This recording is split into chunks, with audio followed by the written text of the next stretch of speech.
Chapter 15. A Wonder Among Women. One of the most courageous of all the followers of the Bab was a woman. She was among his chosen disciples, whom he called Letters of the Living. She was known as Tahireh, which means the Pure One. Members of her family ranked high among the religious leaders of Persia. Her father was one of the most famous of all. From childhood, she was regarded by her fellow townsmen as a prodigy. Her knowledge and gifts were so outstanding that her father was often heard to lament, "Would that she had been a boy, for he would have shed illumination upon my household and would have succeeded me." She was renowned for both her intelligence and her beauty. Her brother, Abdul Wahab, said, "None of us, her brothers or cousins, dared to speak in her presence. Her learning so intimidated us, and if we ventured to express some hypothesis upon a disputed point of doctrine, she demonstrated in such a clear, precise, and conclusive manner that we were going astray, that we instantly withdrew confused." A.L.M. Nicholas' historical account tells us that her reputation became universal throughout Persia, and the most haughty ulamas, scholars, consented to adopt some of her hypotheses and opinions. One day, while visiting in the home of her cousin, she discovered some books in his library that interested her very much. They were written by Sheikh Ahmad and his successor Sayyid Kazim. Her cousin warned her that her father would be very angry if he found her reading them, as he was vehemently opposed to their thinking. "For a long time now," Tahireh answered, "I have thirsted after this. I have yearned for these explanations, these inner truths. Give me whatever you have of these books, never mind if it angers my father." The cousin was persuaded, and Tahireh took the books home to study. Predictably, her father raised violent objections, had heated discussions with her, and criticized and denounced the writings of Sheikh Ahmad. She eagerly read all of the works of Sheikh Ahmad and Sayyid Kazim that she could find.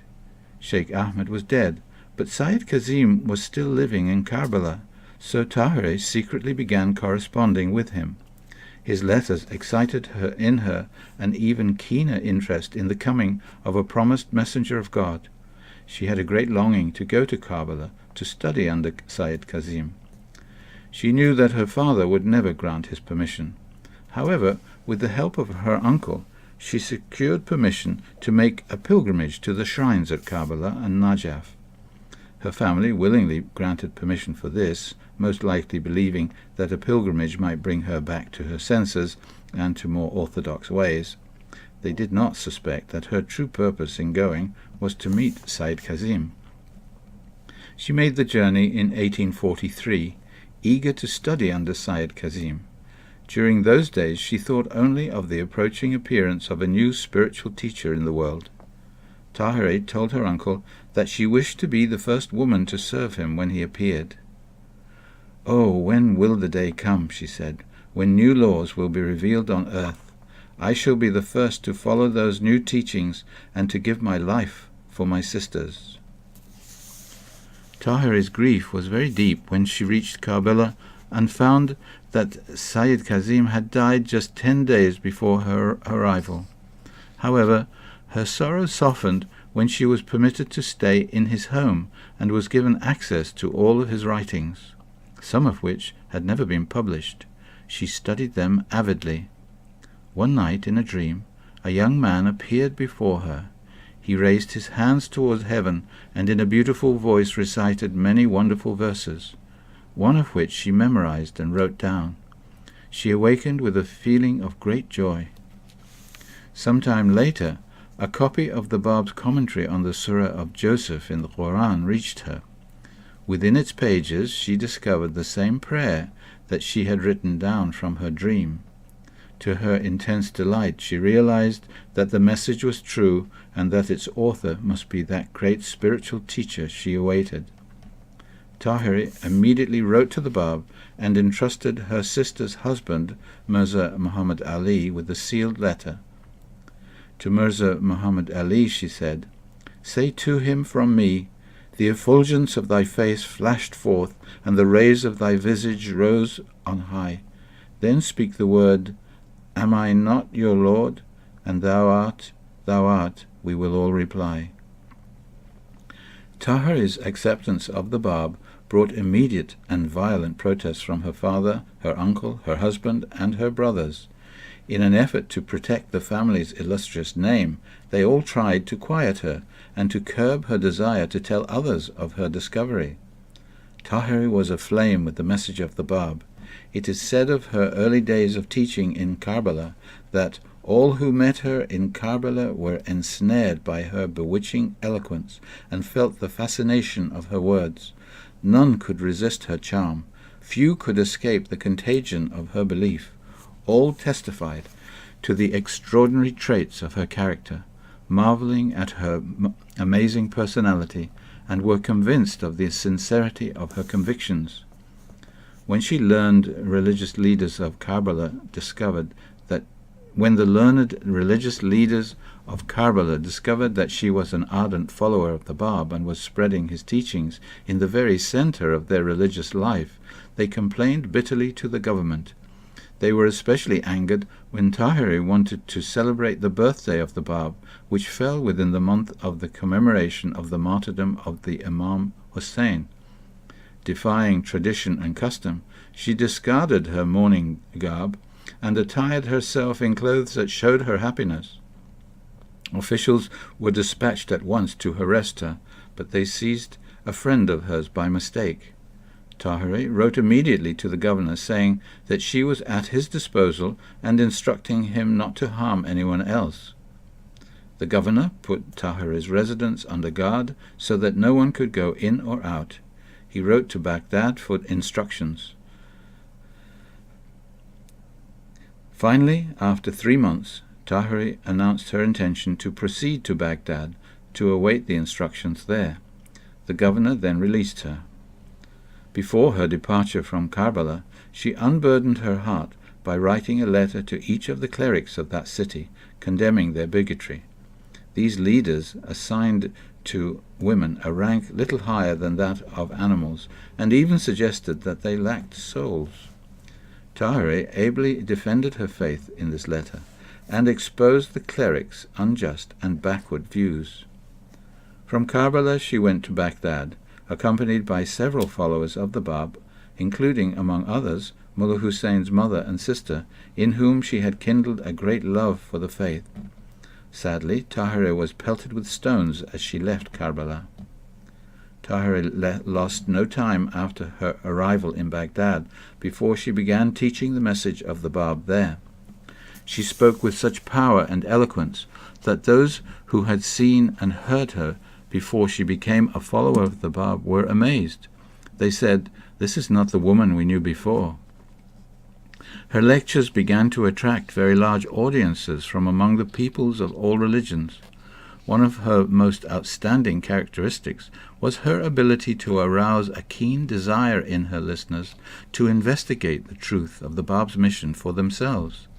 Within a short time, her extraordinary attraction had won many supporters. A large number had followed her from Karbala to Baghdad in order to attend her classes. The clerics of Baghdad became aroused as her words began to woo away their own followers. She was emptying their classes. Many rose up against her, so she challenged them publicly.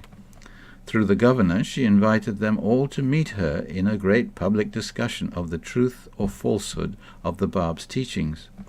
They refused, made excuses, and instead complained to the government about the revolution she was stirring up.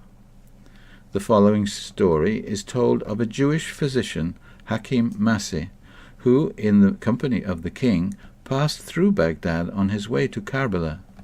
One day he came upon a large group of people, mostly clergymen, listening to a lecture by a woman who was sitting veiled from their sight behind a curtain. He went to listen. As soon as the woman finished her lecture, they began arguing with her. Her speech was so logical and convincing that the doctor was very much attracted. The clerics were unable to answer her proofs. He was astonished, and soon became convinced that this woman was right. He thought that this magic speaker must be the promised one of whom everyone was speaking. He attended her lectures and learned of the message of the Bab, and began to believe in him. One day a delegation of the ablest religious leaders of Baghdad came to see Tahereh. Her popularity had grown so astonishingly that they had become alarmed at the effect she might have upon their people. They decided to unite against her. This delegation included representatives from the two leading sects of Islam and from the Jewish and Christian communities as well. Their mission was to convince her of her folly. Tahereh was able to silence every protest. She astounded the delegation with the force of her argument and the depth of her knowledge. Disillusioned at their complete failure, the delegation withdrew. So great was the influence that Tahereh exerted on the people, and so intense became the excitement caused by her teaching, that she was seized by the authorities and placed in the house of the Mufti of Baghdad by order of the governor. She was kept there under virtual arrest until the governor could receive instructions about what to do with her from the central Turkish government in Constantinople, as Iraq was still part of the Ottoman Empire at that time. During her imprisonment in Baghdad, Tahereh defended her faith and her own character before the Mufti with great ability. Before she left his home, he told her sincerely, "O Qurratulain, I swear by God that I share in thy belief. I am apprehensive, however, of the swords of the family of Uthman." That same Mufti later wrote a book in Arabic in which he spoke of Tahereh's stay in his home. He said that every morning in the early hours of dawn she would arise to pray and meditate. She fasted frequently. He stated that he had never seen a woman more virtuous and more devoted to God, nor had he seen any man more learned or more courageous than she. One evening the Mufti's father came to call on his son. He did not even greet Tahereh. Instead, in her presence, he began to berate his son for his kindness to her, and cursed her as an enemy of religion. The father said with grim satisfaction that a message had just arrived from Constantinople. The Sultan of Turkey had given Tahereh her life and her freedom, but she was commanded to leave Turkish territory immediately. "Make preparations to leave Iraq tomorrow," the father told her bluntly. The Mufti was ashamed of his father's behavior. He apologized to Tahereh. After she left his home, he confided to his friends, "I see in her such knowledge, education, politeness, and good character as I have not seen in any great man of this century." The judge himself told Tahereh, "The answer has come from Constantinople. The king has commanded that you be set free, but only on condition that you leave his realms. Go then, tomorrow, make your preparations for the journey, and hasten away from this land." Tahereh and more than 30 friends crossed the border from Iraq to Persia and entered the province of Kermanshah. The Mufti graciously sent 10 horsemen under the command of a general to ensure a safe journey. In the village of Karand, Tahereh remained and taught for 3 days, openly proclaiming the teachings of the Bab.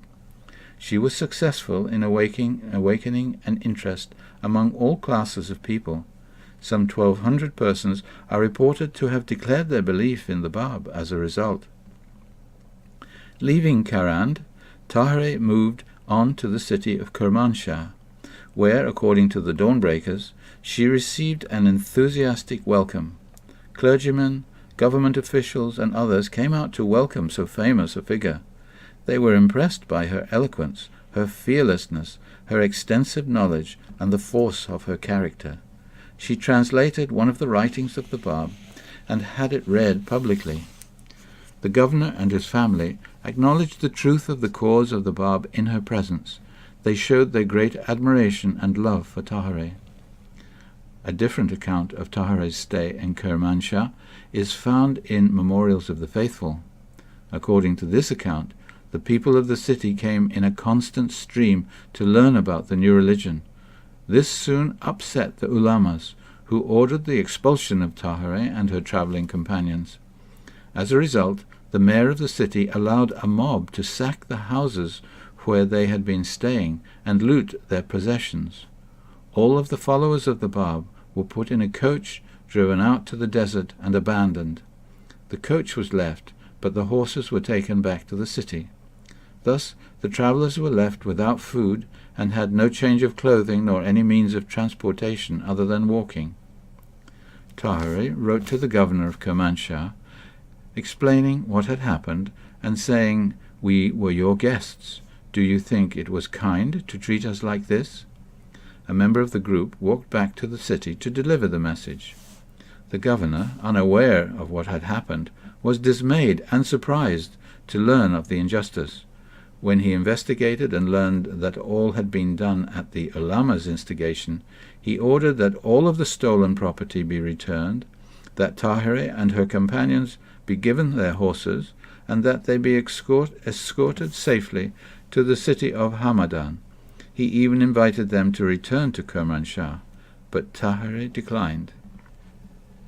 Moving east towards her home in Ghazvin, Tahereh stopped in the small village of Sahne for 2 days. Her reception there outshone even that of Karand. Upon her departure, the inhabitants of the village begged to be allowed to gather together the members of their community and come with her. They were prepared to leave everything behind and join her in the spreading and promotion of the faith of the Bab. Tahereh, however, advised them to remain where they were and teach among their own people. Tahereh went next to Hamadan, where the religious leaders were divided in their attitudes towards her. Some tried to arouse the people against her, while others loudly praised her. One of the leading clerics in Hamadan deeply resented her fame and wanted to kill her. He would have openly urged the people to attack her, but he was afraid of the government. Tahereh knew of the cleric's desire, and she wrote him a long letter explaining carefully the teachings of the Bab. She sent it to him by a faithful friend, Mullah Ibrahim. He arrived with this letter just at an hour when several of these unfriendly clerics were meeting to decide what steps they could take against Tahereh to silence her. They considered the letter impudent. It enraged them. They all fell upon Mullah Ibrahim and beat him until he was unconscious. When he was carried back to Tahereh, still unconscious, she did not weep at the sight of him as those about her had expected her to do. She astonished them all by saying, "Come, get up, Mullah Ibrahim. Happiness and peace be upon you, that you have suffered in the path of your beloved. Rise up and continue to work for him." When Mullah Ibrahim opened his eyes, Tahereh smiled at him. "Oh, Mullah Ibrahim," she said, "for one beating you became unconscious. This is the time we are ready to give our lives. Did not the disciples of Christ do it, and the disciples of Muhammad?" Mullah Ibrahim actually arose from his dizziness, departed from his presence, and began to serve again. From Hamadan, Tahereh planned to go to Tehran, where she hoped to meet the king, Muhammad Shah, so that she could tell him about the teachings of the Bab. However, one of the clerics who had refused to meet her in open debate when she was in Kermanshah had secretly written to her father in Ghazvin. She told him that his daughter was disgracing the reputation of all the clergy, let alone her family. Her father at once sent his son with a strong party of relatives to Hamadan to welcome Tahereh and to urge her to come home. Some time before they arrived from Ghazvin, Tahereh intuitively realized this and said to her companions, "They are coming for us, so we shall start back to Ghazvin before they reach here." She gave up her plans to visit Tehran and returned to her home with the escort. That first night, when Tahereh arrived in Ghazvin, there was a family council. Her father and uncle strongly reproached her for her behavior. "Though you regard your excellence and learning of such small account in comparison with the virtues of the Shirazi lad, still you have been my son instead of my daughter. and had you put forward this claim of being the Bab, I would have accepted it. Though you regard your excellence and learning of such small account in comparison with the virtues of the Shirazi lad, still, had you been my son instead of my daughter, and had you put forward this claim of being the Bab, I would have accepted it." Her uncle, Taki, cursed the Bab and struck Tahiri in anger with several violent blows. With her quick intuition of the avenging hand of God, Tahiri uttered fatal words of foresight. "Oh, uncle," she cried, "I see your mouth fill with blood." These words so infuriated him that he threatened to have her branded with hot irons. The family council broke up in anger. The next day the family tried to persuade her to return to her husband, hoping that this would keep her under restraint. He in that he rejects God's religion, is unclean. Between us there can be naught in common," she replied. Her husband, who considered himself to be one of the great religious leaders of Persia, sent a message to Tahiri attempting to persuade her to transfer her residence to his house. She replied, "Say to my presumptuous and arrogant kinsman, if your desire had really been to be a faithful mate and companion to me, you would have hastened to meet me in Karbala, and would on foot have guided my howdah all the way to Qazvin. I would, while journeying with you, have aroused you from your sleep of heedlessness, and would have shown you the way of truth. But this was not to be. 3 years have elapsed since our separation. Neither in this world nor in the next can I ever be associated with you. I have cast you out of my life forever." Her husband, in a burst of fury, pronounced her a heretic and strove to undermine her position and sully her fame. In anger, he divorced her a few weeks later. Tahiri's uncle, Mullah Taki, was murdered one Friday in the mosque. He was stabbed in the back of the neck and in the mouth. Although the killer, who was not a follower of the Bab, eventually confessed to the crime, still Tahiri was accused of instigating the slaying. Her ex-husband and the rest of the family recalled the prophetic words she had spoken on the night of her return. "O uncle, I see your mouth fill with blood." The entire city was aroused. Officers of the government were commanded to arrest all prominent followers of the Bab. The houses of all who were known to be related to Babis were plundered. Tahiri herself was placed in strict confinement. The authorities imprisoned her in the cellar of her father's home, and the women who were assigned to watch her were told never to let her out of their sight. She must not escape. A member of Tahiri's family, one day years later, while showing visitors the cellar in which she had been confined, explained that Tahiri's father truly loved his gifted daughter, even though he clashed violently with her in matters of religious belief.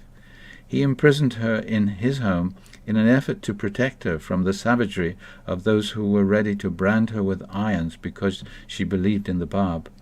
But even he could not save her. In a spirit of revenge, although well aware of her innocence, Tahiri's ex-husband persuaded the governor to put her on trial for the murder of her uncle Taki. Her father refused to let her leave his house, but the officials came and took her from him by force. She was carried away to the government house and put in prison. They also arrested her servant, Kafia, and other women. The women were interrogated, but their response was, "This deed has been perpetrated without our knowledge." Tahiri's ex-husband, seething with hatred, fearful she would go free, urged the governor to inflict some harsh punishment upon Tahiri and her companions. Acting on this suggestion, the governor gave the executioner orders to bring in the irons for branding. To terrorize Tahiri and perhaps secure a false confession by torture, they placed Kafia's hands under a sliding door, intending to brand them from the other side. Tahiri knew she was helpless. Her only refuge was Almighty God. She uncovered her face, turning towards the prison of the Bab at Marku, and began to pray. The hot irons were brought forward, and Kafia's hands were prepared for the branding.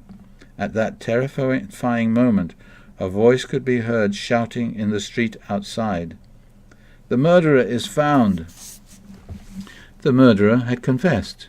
He had come alone of his own accord to the government house to save innocent people from suffering. Tahiri and Kafia were freed. Tahiri was returned to her father's house, still a prisoner. Her husband made another unsuccessful attempt on her life by trying to poison her. In spite of all this opposition, Tahiri continued to teach many people. She profoundly affected the city of Qazvin. Although the city took pride in the fact that no fewer than 100 of the highest religious leaders of Shia Islam dwelt within its gates, and although she was a prisoner for much of her stay, Tahiri won many victories in Qazvin. The journal Asiatique, in a study of this period, frankly asked the question, how could it be that a woman in Persia, where a woman is considered so weak a creature, and above all, in a city like Qazvin, where the clergy possessed of so great an influence, where the ulamas by their number and importance attract the attention of the government and the people, how could it be that there, precisely under such untoward circumstances, a woman could have organized so strong a group of heretics? There lies a question which puzzles even the Persian historian Sifr, for such an occurrence was without precedence. Tahiri sent a message to her former husband, now the chief cleric of Qazvin. She dared him to take her life, saying, "If my cause be the cause of truth, if the Lord whom I worship be none other than the one true God, he will, ere 9 days have elapsed, deliver me from the yoke of your tyranny. Should he fail to achieve my deliverance, you are free to act as you desire. You will have irrevocably established the falsity of my belief." From that moment on, Tahiri was watched more closely than ever, but in spite of all efforts, she escaped quietly in the night before the 9th day. Her sudden and mysterious removal filled her foes with fear and her friends with concern. The authorities immediately entered the houses and searched all night for her. They were both angered and baffled by her disappearance and by the fulfillment of her prediction. Meanwhile, Tahiri escaped to Tehran. She spent a week there, then travelled east to the province of Khorasan to take part in a conference of believers who were meeting at the tiny village of Badasht. Tahiri left at once to join the group. Her enemies were still on the watch for her everywhere along the road, but she escaped from Tehran and journeyed to Badasht. It was early in the summer of 1848. 81 of the leading followers of the Bab gathered at that village to meet in consultation. Qudus was among those present, since this was before the days of the Fort Sheikh Tabasi. The purposes of the gathering were twofold. First, it would decide upon the steps to be taken so that the faith of the Bab would no longer be looked upon as a sect of Islam, but rather as a new independent religion with its own prophet and holy writings. Second, it would consider the means of freeing the Bab from his cruel imprisonment in Shirik. The gathering succeeded in its first goal, but failed in the second. The followers of the Bab were at first divided as to whether to make a complete break from the religious laws and institutions, traditions, and rituals of the past. Tahiri herself was an instrument of that separation.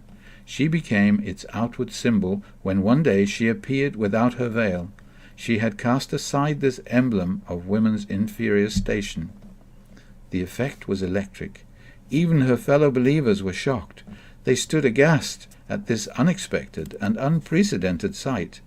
A few condemned so radical a change, while others supported her. Happiness and triumph shone from Tahiri's face.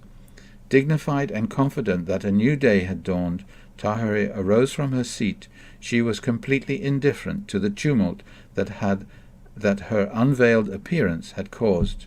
It was considered indecent in the 19th century Persian society for men to look upon a woman's uncovered face. Tahiri's vision was universal. She knew that the Bab's teachings had eliminated the need for such traditions of the past. The injustice and slavery practiced against both men and women were now to be ended. She stood before her fellow believers, radiating both an inward and outward beauty. The trumpet is sounding, the great trump is blown, the universal advent is now proclaimed, she cried out. I am the blast of the trumpet, I am the call of the bugle. Like Gabriel, I would awaken sleeping souls. Gone were the days of dread and subjection for any of the creatures of God. Exultant with joy, she delivered a fervent and eloquent appeal to that assembly. Some on that day recalled the words of the prophecy that foretold the day of the promised one, when Fatima, the daughter of Muhammad, would appear unveiled before them. Others probably remembered the sound of the bugle and the stunning trumpet blast promised in the Quran for the last days. Tahirih finished her appeal by inviting all who were present to celebrate this great occasion befittingly. This day is the day of festivity and universal rejoicing, she said, the day on which the fetters of the past are burst asunder. Let those who have shared in this great achievement arise and embrace each other. The conference ended after several days. Tahirih was on her way back from Badasht when she was captured and sent under escort to the capital, Tehran.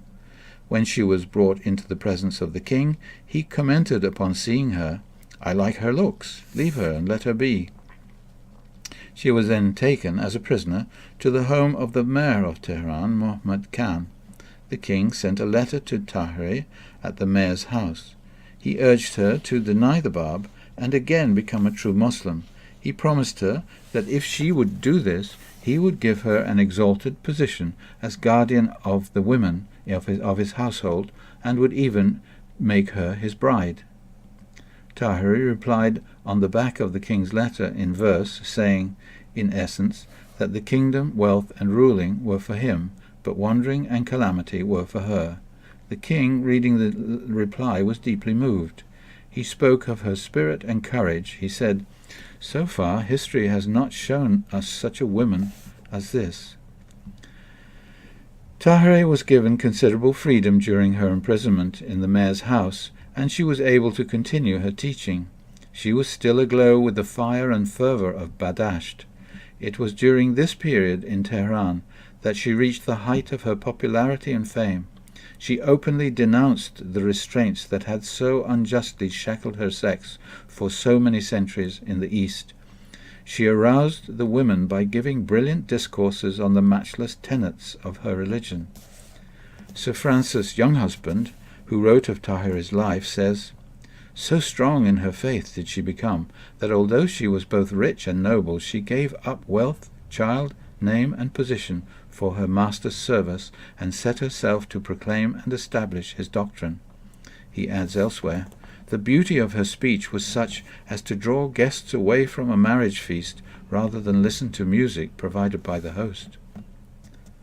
Comte de Gobineau writes of her, Many who have known her and heard her at different times have stated that, for a person so learned and so well read, the outstanding characteristic of her discourse was an amazing simplicity, and still, when she spoke, her audience was deeply stirred and filled with admiration, often tears.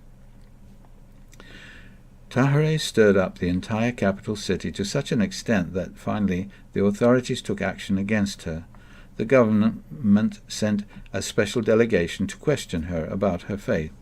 They held 7 conferences with her, in which she offered proofs demonstrating that the Bab was the expected messenger of God. She quoted from the Quran to convince them. During the last of these conferences, Tahirih became exasperated with their obstinate refusal to accept anything but the most literal interpretation of sacred doctrine, particularly certain prophecies. Your reasoning is that of an ignorant and stupid child. How long will you cling to these follies and lies? When will you lift your eyes towards the Sun of Truth? She exclaimed. Her attitude shocked the delegation. They returned to their homes and wrote out a formal denunciation saying that Tahirih refused to give up her faith. Upon the recommendation of this delegation, Tahiri was sentenced to death. Tahiri was now placed in strict confinement in a single room of the house of the mayor of Tehran, Mahmud Khan.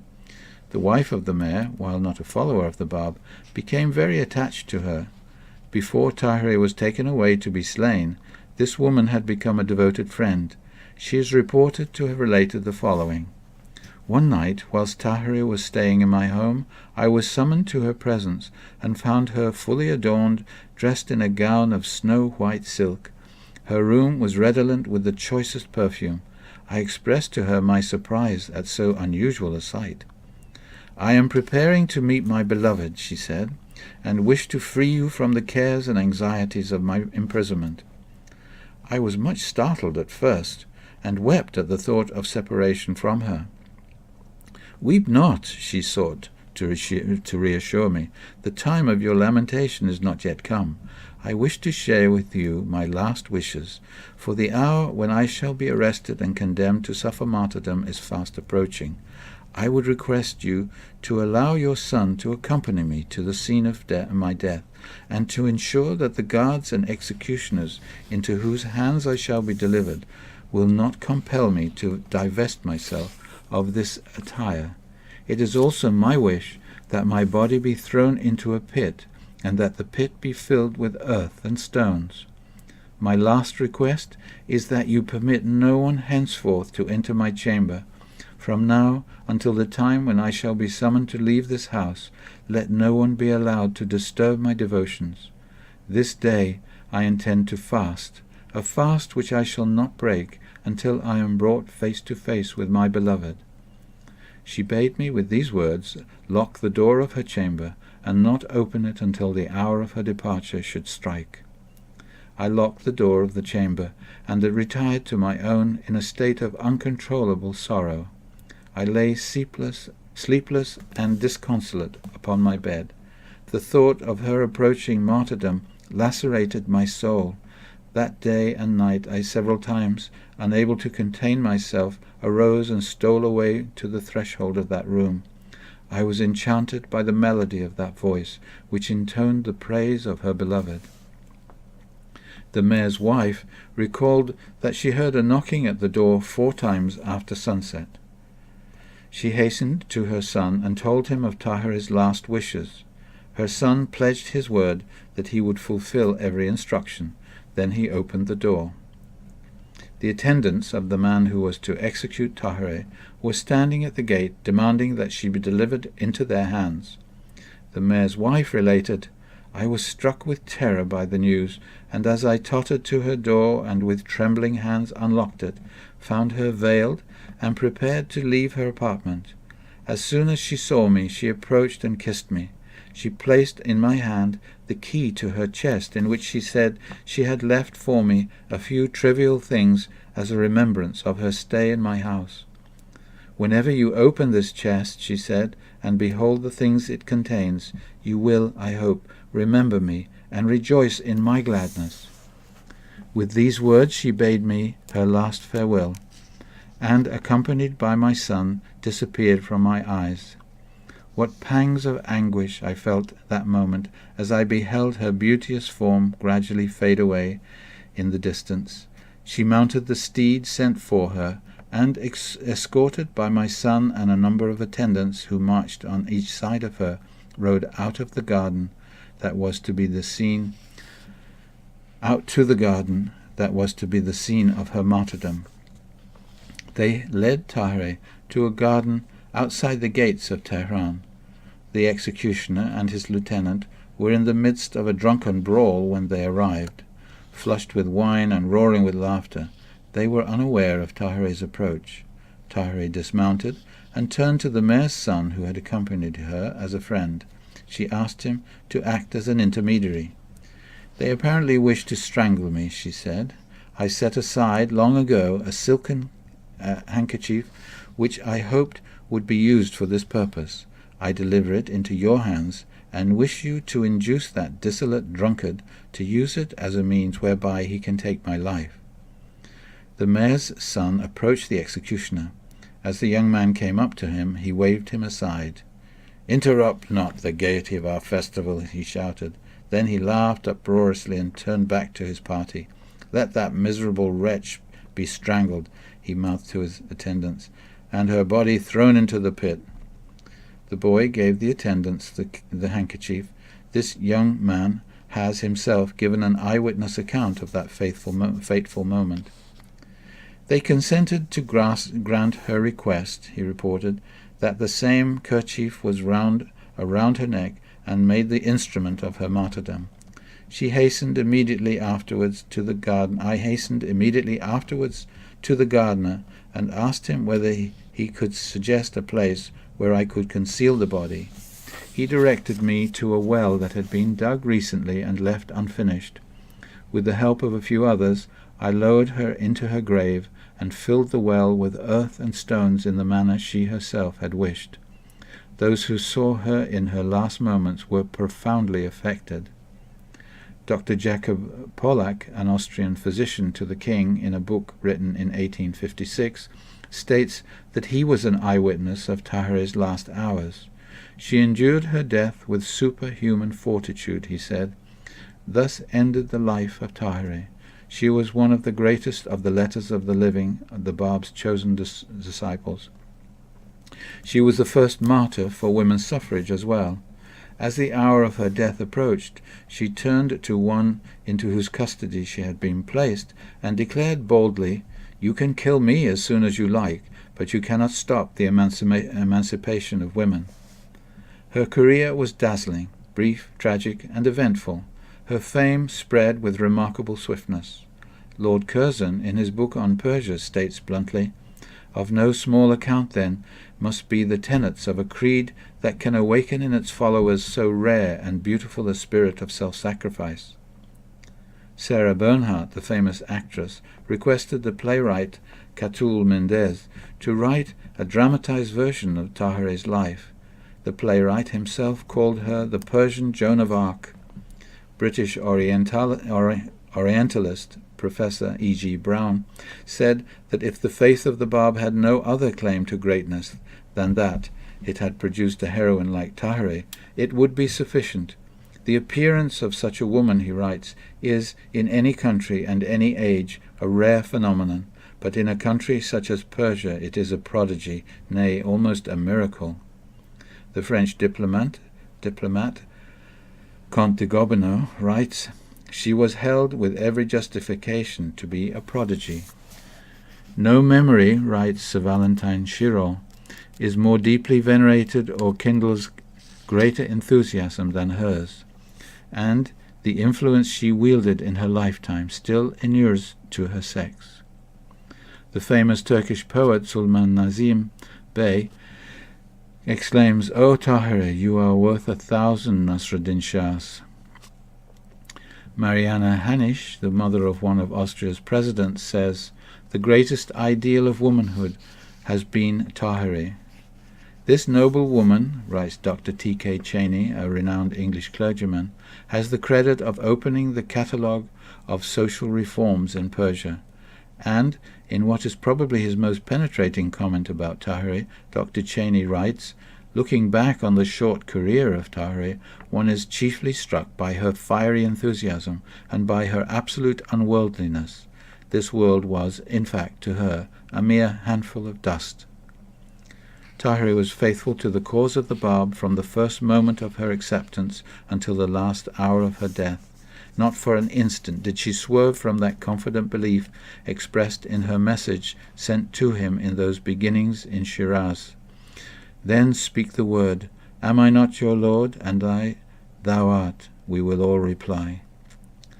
Tahere lived and died by the words she had spoken so boldly to another great disciple of the Bab one evening in Tehran so long ago.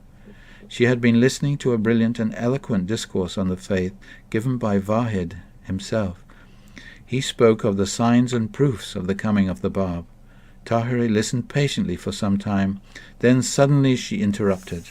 "O Yahya, let deeds, not words, testify to thy faith," she cried out. "If thou art a man of true learning, Cease idly repeating the traditions of the past, for the day of service, of steadfast action is come. Now is the time to show forth the true signs of God, to rend asunder the veils of idle fancy, to promote the word of God, and to sacrifice ourselves in his path. Let deeds, not words, be our adoring. Tahirih had now justified those words by her death in a garden in the shadow of Persia's greatest city. She was at the height of her beauty and power when she was slain in August 1852 at the age of 36. Said Kazim had called her Qurratul Ain, solace of the eyes, but the name by which she lives forever in the hearts of her people is Tahirih, the Pure One.